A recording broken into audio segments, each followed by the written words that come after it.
Quindi la nostra filosofia è mantenere aperto in sicurezza.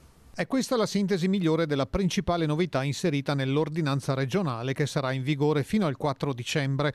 In tutti i negozi vengono applicati degli indici di massima compresenza. Fino a 40 metri quadri di superficie di vendita può stare una sola persona, fino ai 250 una ogni 20 metri quadri, sopra i 250 una persona ogni 30 metri quadri. Nei ristoranti sono vietati i buffet e i menù devono essere digitali oppure usa e getta.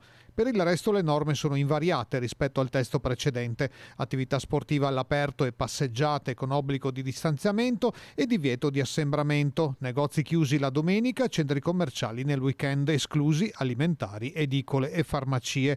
Qualche ritocco potrebbe avvenire nei prossimi giorni. Penso che non ci sia un sindaco che va a far chiudere negozi, ma ci sarà sicuramente la volontà di far capire in maniera collaborativa che se hai troppa gente dentro devi farne uscire. Per l'effettuazione dei tamponi, ai medici di base si aggiungono ora i pediatri di libera scelta. Il medico di base, il pediatra di libera scelta di base, diventa figura centrale in questa partita del Covid, perché non fa solo il tampone rispetto a questo, ma è anche autorizzato con un'ordinanza a fare ovviamente la prescrizione della quarantena, che è valida ai fini INPS.